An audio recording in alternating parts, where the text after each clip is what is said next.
लेकिन सत्ता चली गई तो अब भीख मांग रहे हैं कि खराब होना चाहिए। अभी पूरे देश में, हमारे उत्तर प्रदेश में एक बाई इलेक्शन हो रहा है। उस बाई इलेक्शन का चुनाव सिर्फ समाजवादियों ने ओम प्रकाश राजभर बनाम अखिलेश यादव कर दिया है। अब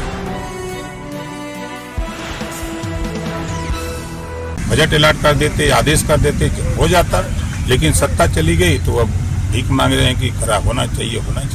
अभी पूरे देश में, हमारे उत्तर प्रदेश में एक बाई इलेक्शन हो रहा है। उस बाई इलेक्शन का चुनाव सिर्फ समाजवादियों ने ओम प्रकाश राजभर बनाम अखिलेश यादव कर दिया है।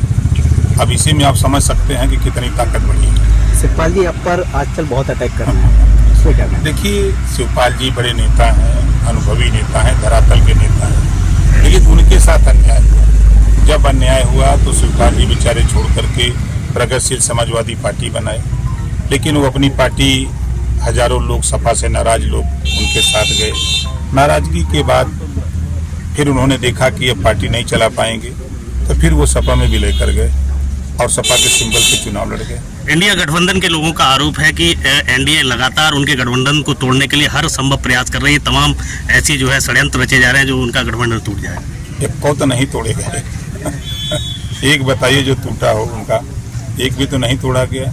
हम लोग जनता के बीच में हैं, जनता के दुख और सुख में हम लोग काम करते हैं। गरीबों के उत्थान की जो योजनाएं बन रही हैं, चाहे केंद्र की हो चाहे प्रदेश की हो, उन योजनाओं को धरातल पर पहुंचाने का काम हम लोग कर रहे हैं। नहीं, देखिए, इतना बड़ा प्रदेश है, 25 करोड़ आबादी है, और आप अगर देखेंगे तो भगवान राम के समय भी, उस समय भी घटनाएं छिटपुट तो होती थी।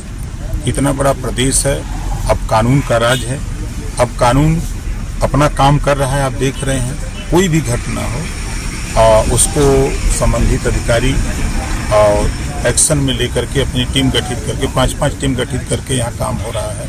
इसी तरह कहीं भी कोई घटना हो जाती है तो उस पर त्वरित कार्रवाई हो रही है। क्या आप जातिगत जनगणना को लेकर सरकार के पक्ष में नहीं? भैया, मैं तो 20 साल से कहता हूँ, जो लोग चिल्ला रहे हैं, चाहे वो सपा के नेता चिल्ला रहे हों, चाहे कांग्रेस के चिल्ला रहे हों, चाहे बसपा चिल्ला रहे हों, चाहे जो नेता बोल रहा है, हम तो 20 साल से ही तो आज बोल रहे हैं। जब ये सत्ता में लोग रहते हैं, तो जब सत्ता में रहते हैं तो अब ये जातिवाद जनगणना की बात नहीं करते। जब पावर रहता है तब नहीं करते हैं, और सत्ता से बेदखल होने के बाद भीख मांगते हैं भिखारी की तरह। पावर था तो आपको कर देना चाहिए था, बजट अलॉट कर देते, आदेश कर देते, हो जाता, लेकिन सत्ता चली गई तो अब भीख मांग रहे हैं कि खराब होना चाहिए।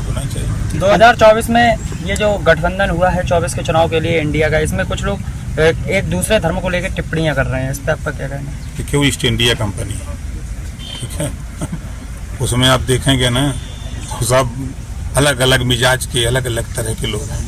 वो कुछ दिन के बाद देखिएगा वो